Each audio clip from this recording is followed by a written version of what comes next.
Hello everyone, welcome to this lecture. From this lecture, we'll start the solution of exercise number 1 of correlation. So before starting the solution, let's do analysis on the exercises. So in exercise number 1, we have a type 1 problem. In type 1, total 15 problems are there from 1 to 15.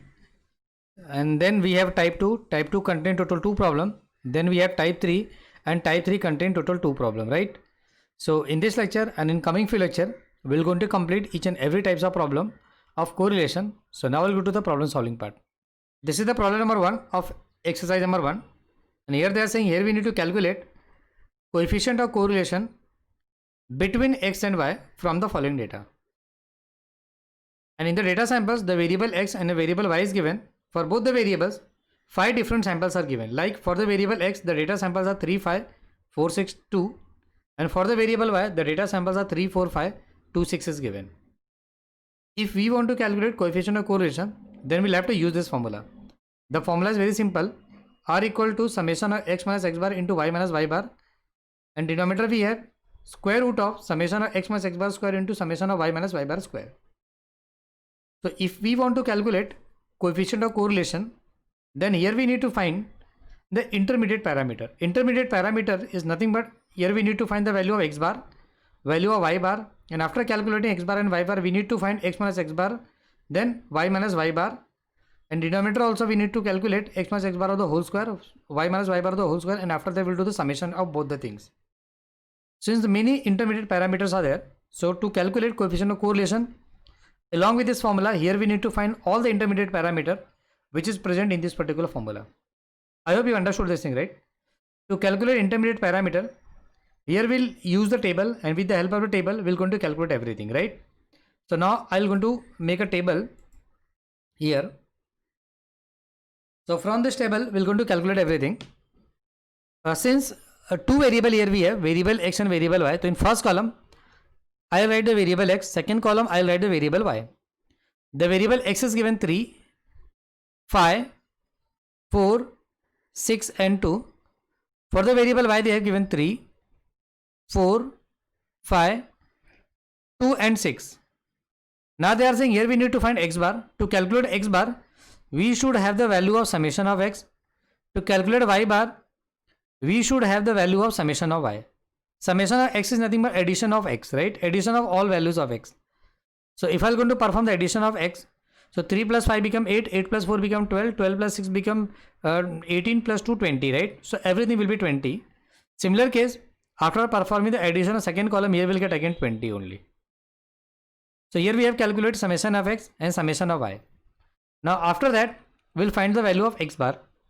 Since x bar is nothing but a summation of x divided by n, and y bar is nothing but summation of y divided by n, right? So this is the formula. So summation of x is nothing but 20. Here we have summation, total number of samples are nothing but 5, and here also we have 20. 20 divided by 5, so here values become 4, and here also become 4. So x bar and y bar has been calculated. The value of x bar is nothing but 4, and the value of y bar is nothing but again 4. Now according to formula, in the numerator here we have to calculate summation of x minus of x bar into y minus of y bar, right? So first I'll going to calculate x minus of x bar. So here we'll calculate x minus of x bar, and then also we need to find y minus of y bar. So in another column we'll find y minus of y bar.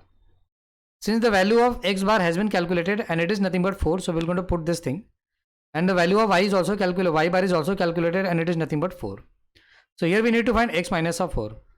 Since the 5 different values of x we have, for all the values of x we need to find x minus of 4. So 3 minus 4 become minus 1, 5 minus 4 become 1, 4 minus 4 become 0, 6 minus 4 become 2, 2 minus 4 become minus of 2. Now the similar case will be applied over here also. Here we need to find the y minus of 4. So for all different values of the values of y, we need to find y minus of 4. So the first value of y is nothing but 3. 3 minus 4 become minus 1. 4 minus 4 become 0. 5 minus 4 become 1. Then 2 minus 4 become minus 2. 6 minus 4 become 2, right? So here we have calculated x minus x bar and y minus of y bar. But in numerator they are saying here we need to find the multiplication of x minus x bar and y minus y bar. So here we'll find the multiplication. So here we'll find x minus of x bar multiplied with y minus of y bar. Since the value of x bar already we have and it is nothing but 4, the value of y bar also we have, that is nothing but into y minus of 4. So we need to calculate x minus 4 multiplied by y minus of 4. Here we have calculated x minus 4 and here we have calculated y minus 4. So in this particular case, here we'll perform the multiplication of these two columns, right? Minus 1 multiplied by minus 1 will be 1. 1 multiplied by 0 will be 0. 0 multiplied by 1 will be 0. 2 multiplied by minus 2 will be minus of 4. And again here also we'll get a minus of 4. But they are saying here we need to find the sigma. Sigma is nothing but addition of all, right? So here we'll perform the addition of everything. So addition of x minus of x bar into y minus of y bar, right? And after performing the addition of everything, minus 4 minus 8, and here we'll get minus of 7. Now we'll focus on the denominator. In the denominator we need to find x minus x bar of the whole square.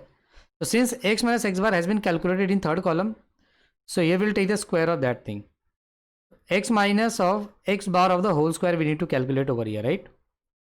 So in x minus x bar, 5 different values we have. For everything we need to take the square.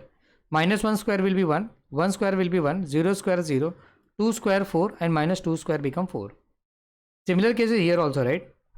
Now in this particular case here we need to find y minus y bar of the whole square. Since y minus y bar has been calculated in the column number 4, so here we'll take the square, right? So minus 1 square will be 1, 0 square 0, 1 square 1, minus 2 square become 4 and 2 square become 4. But in denominator they are saying here we need to find the summation of x minus x bar of the whole square. Since x minus x bar has been calculated, so here we need to take the summation of everything. So x minus x bar of the whole square we need to calculate over here, right? 4 plus 4 become 8 plus 2 become 10. Similar cases here also. Summation of y minus y bar of the whole square. 4 plus 4 plus 2 become 8. So here we'll get 10. I hope you understood everything. So according to this formula, whatever intermediate parameter is required, all parameters has been calculated from this table. Now we're going to put all these intermediate parameter into this formula. Then we can get the coefficient of correlation. So here we'll write by using formula. The formula is already known to us and it's nothing but summation of x minus of x bar into y minus of y bar. Then we have a denominator. In denominator we'll write summation of x minus of x bar square summation of y minus of y bar square, right? Since all intermediate parameter has been calculated, so we're going to put this value. So summation of x minus x bar and y minus y bar, right? Everything has been calculated over here. So we're going to put this thing. So here we have minus 7. So we're going to write minus of 7 divided by in square root summation of x minus x bar, right? Here we have calculated and it's nothing but 10. So we're going to put summation of y minus y bar is calculated over here and it's nothing but 10. So we're going to put this thing. So after solving everything, so here we'll get minus of 7 divided by 10.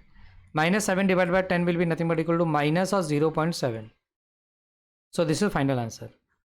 So this is nothing but coefficient of correlation for the variable x and y, and it is successfully calculated and the answer is minus of 0.7. So I hope you understood everything over here. So now we're going to end this lecture here only. From the coming lecture, we'll start with another problem. Thank you.